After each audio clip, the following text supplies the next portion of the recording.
Hello বন্ধুরা, রোমানা আর একটা video নিয়ে আসছে। আজকে রোমানা খুলনা ডিস্ট্রিক্টের বাগেরহাট জেলায় অবস্থিত ঐতিহাসিক ষাট গম্বুজ দেখতে আসছে পরিবারের সাথে। এই যে পরিবারের সবার সাথে চলে আসছে। রাস্তার দুই সাইডে শুধু কলা গাছ আর কলা গাছ। আমার যা গন্তব্যস্থানে চলে আসছি, আর একটু সময় বাকি। এখন আমি ঐতিহাসিক ষাট গম্বুজের গেটে নেমে যাব। এখানে দেখলেই দেখা যাবে যে লেখা আছে গোপালগঞ্জ খুলনা। ওইখানে আমাদের নামতে হবে, ফ্লাইওভার দিয়ে ওই পার যেতে হবে, যে পার হয়ে দেখতে পারবো ঐতিহাসিক ষাট গম্বুজ মসজিদ। আগে এখানে ওপেন ছিল, কোনো টাকা ছাড়াই ঢোকা যেত। এখন টিকিট লাগে, টিকিট কেটে ঢুকতে হয়। 10 বছর আগেও কোনো টিকিট ছাড়া আমরা ঢুকতে পারতাম। পাশে আর একটা মসজিদ আছে, এখানে প্রতি শুক্রবার তিয়া মসজিদ পাশে আছে। প্রতি সপ্তাহে জুমার দিনে হাজার হাজার মুসল্লি একসাথে এই মসজিদে নামাজ পড়ে। এটা অনেক আগের পুরানো, হাজার বছর ধরে এই ঐতিহ্য চলে আসছি ষাট গম্বুজ মসজিদের গেটে। এখন এখান থেকে এখানে গেটে লেখা আছে ঈদ উপলক্ষে অনেক অনেক মানুষ ঢুকতেছে ভিতরে। এই যে এখানে আমি টিকিট কেটে ভিতরে ঢুকবো। ষাট গম্বুজ বাগেরহাট জেলায় অবস্থিত। আসসালামু আলাইকুম, চলে আসলাম ঐতিহাসিক ষাট গম্বুজ দেখার জন্য।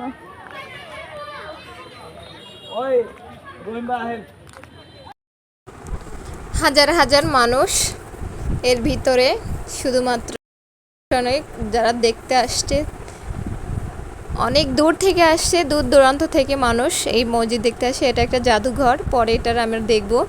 আগে পুরোটা আমরা ঘুরে দেখি। সুন্দর সুন্দর জায়গা করা আছে বসার জন্য, হাঁটা চলা করার জন্য, ছবি তোলার জন্য খুব সুন্দর স্পেস করা আছে। যেহেতু এটা ন্যাশনাল স্বীকৃতিপ্রাপ্ত, এজন্য অনেক আইন মেনে চলতে হয় এখানে। প্রতিটা ব্যানারে লেখা আছে কি করতে হবে, কি করতে হবে না, কোন দিক যেতে হবে, কোন জায়গার কি গুরুত্ব। পাশে আর একটা গেস্ট হাউস, পাশেরটা অনেক পুরানো ইট দিয়ে তৈরি এই বিল্ডিংগুলো। আমি ছোটোবেলা থেকেই দেখতেছি যে এই বিল্ডিংগুলো কখনো নষ্ট হয় না। চলে আসলাম ঘুরতে ঘুরতে। দেখো, জাস্ট যেদিকেই তাকাবো দুই চোখ জুড়িয়ে যাবে। যে চোখ দিয়ে দেখেছে সে বলতে পারবে। এই আর অনেক পুরানো একটা গাছ, কেউ বলতে পারে না এই গাছটার বয়স কত হয়েছে। মেঘনি গাছ, দুই সাইডে দুটি গাছ আছে ষাট গম্বুজ মসজিদের পাশ দিয়ে। এই যে কাঙ্ক্ষিত ষাট গম্বুজের দেখা মিলল।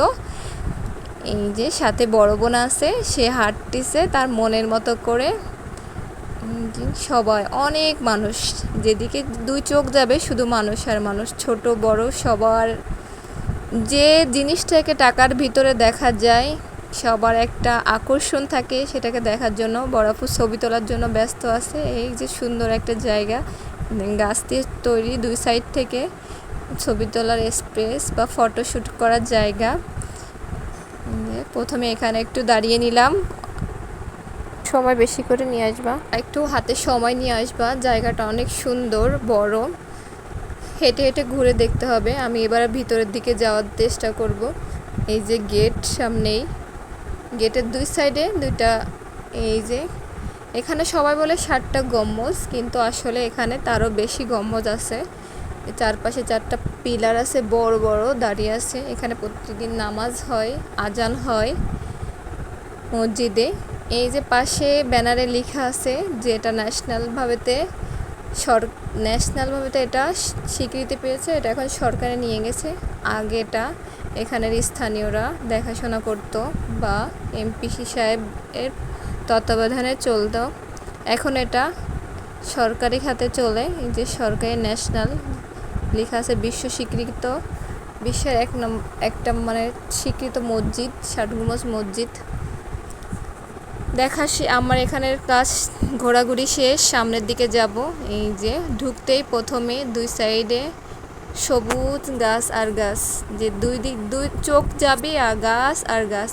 বলছিলাম এখানে একটা গেস্ট হাউস আছে, ওইটা গেস্ট হাউস। এখানে যারা দেখাশোনা করে সরকারি লোকজন তারা থাকে। এই যে ব্যাক সাইড থেকে বের হওয়ানোর গেট, অনেকগুলা গেট আছে। যেদিকে তাকাবো আসলে অনেক সুন্দর, অনেক সুন্দর, অনেক সুন্দর। এই যে ঢুকে পড়লাম মেইন ফটক দিয়ে। এই মেইন দরজা, এখানে দাঁড়িয়ে অনেকে ছবি তোলে। এইখানে অনেক কবর আছে, অনেকের কবর।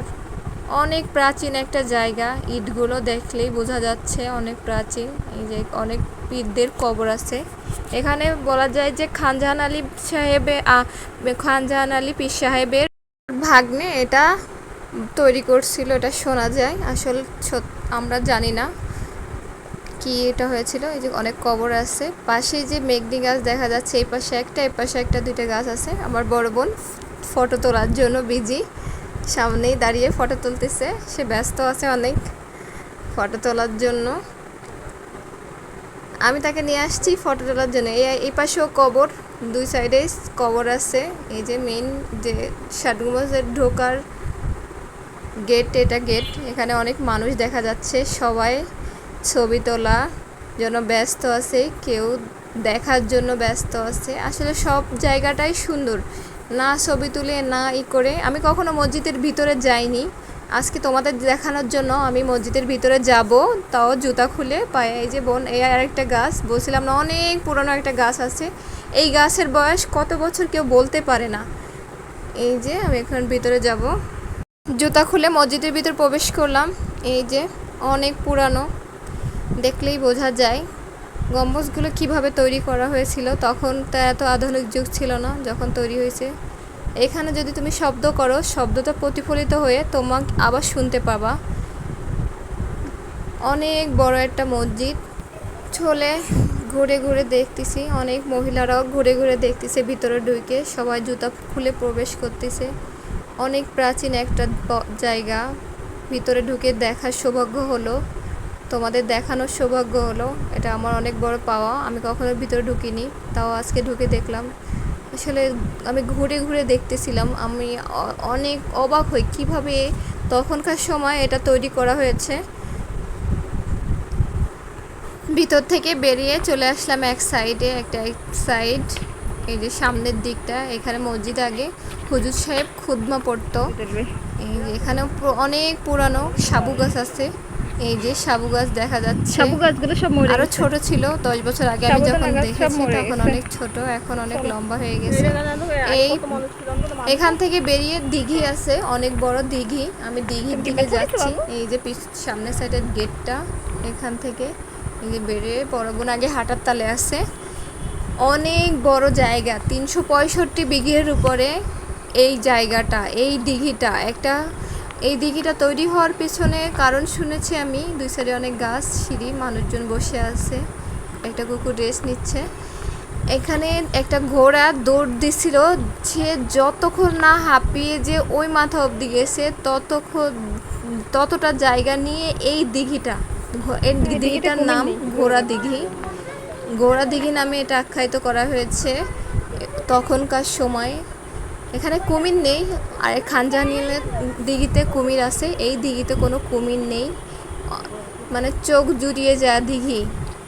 এত বড় একটা জায়গায় পুকুর কেটে দিঘি তৈরি করছে, আর কত সুন্দর, পানিটাও মিষ্টি এখানের পানিগুলা। এখানে মাছ আছে, প্রচুর মাছ, বড় বড় মাছ আছে। কুমির নাই, অন্য কোনো নাই, ভয় নেই। মানুষ এখানে নেমে গোসল করে, নিয়ত করে গোসল করে। খানজাহানিয়া পুকুর এইসব মানুষ নিয়ত করে গোসল করে, খায়। এই যে দেখো জাস্ট কতটা বড়, 365 বিঘের উপর একটা দিঘি। খানজাহানিয়া দিঘিটা এর থেকে একটু বড় বেশি। এই যে আমি সিঁড়ির উপর দাঁড়িয়ে পুরা খানজাহানিয়ার সামনের সাইডটার ভিডিওটা নিলাম। এই যে সাবু গাছ আছে, সাবু গাছগুলো সব মরে গেছে, সাবুদানা গাছ। এবার আমরা বড় ভিতরের দিকে যাব। এখানে সাইডে, দিঘির দুই সাইডে বসার জায়গা আছে, পার্কিং আছে, অনেক সুন্দর পিকনিক করা যায়, পিকনিক স্পট আছে। এই যে আবারও চলে আসলাম সেই বড় গাছটা দুই সাইডে, এখানে দুইটা গাছ, ওই পাশে আর একটা গাছ। এই গাছের বয়স কেউ বলতে পারে না। এই গাছটা এত আল্লাহ তাআলার তৈরি কুদরত, আল্লাহ জানে না, আল্লাহ এত বছরের দিয়েছে। এখানে অনেক, এটা হচ্ছে সাইডে ডান হাতেই মসজিদের, ওটা বাঁ হাতে। এই যে বেরিয়ে সামনের দিকে চলে যাচ্ছি, সামনে ছবি তোলার সুন্দর জায়গা আছে। যাদের দেখা হয়ে গেছে ম্যাক্সিমাম লোকই বাইরের দিক চলে যাচ্ছে।